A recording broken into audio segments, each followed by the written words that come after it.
So, mayong buntag sa inyong tanan kung sa mga Tagalog, magandang umaga. So yung chinito in-house naman ngayon karon.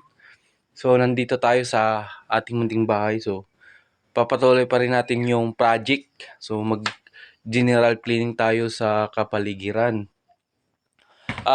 Mga kabukid, so samahan niyo ako mag general cleaning sa ating kapaligiran dito sa ating munting bahay. So tara, samahan niyo ako mga kabukid. Peace out. Kabukid, ito na yung ating gagamitin sa pag general cleaning. So maraming damo. So maglilinis tayo, mag general cleaning tayo sa ating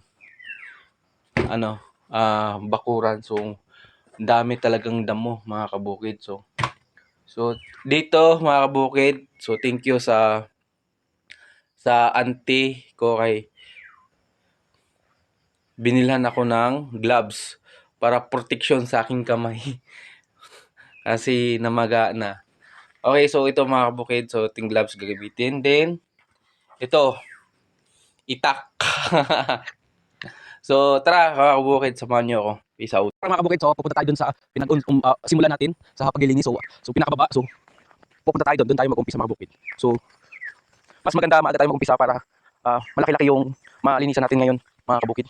So itong kapaligiran namin, so maraming damo. So kailangan natin linisin para hindi wala tayong kapitbahay na ahas or So mga kabukid, tamang hagbas tayo sa ating bakuran. Then maya papahinga tayo. So yan, hagbas.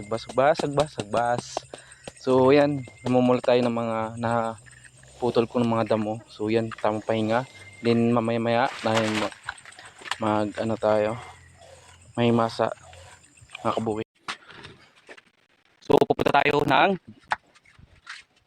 tubod para mag-igib tayo. So wala kaming dito sa probinsya namin sa Bohol, wala kaming hose, huingi, yung tawag gaya ng Maynila ba, mga gripo, wala kami dito. So ang tubig lang dito namin yung galing sa ilalim ng lupa. So pangalan, ang tawag sa mo dire tubod. So madto kong tubod karon kay mo himasa o mukabo. So datag ng galon. So dako galon, di ko mo palit tuba, dako galon na sabon. So madto Pilon, Sila. insa. Nakalaban. Mao ni akong uyuan. Usa ka uyuan kong palahubog.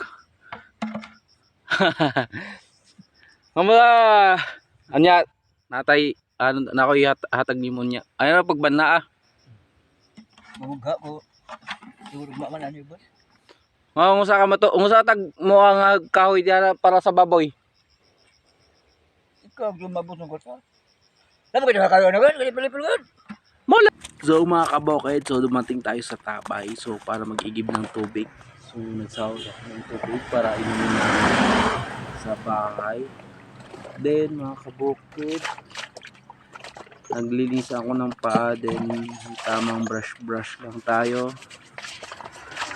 So mga kabukid, so may nakita akong palakol, so tamang sibak lang ako ng palakol, nag-try naman, no? Tsumamba naman mga kabukid. So marunong pala tayo magsibak ng kahoy mga kabukid. So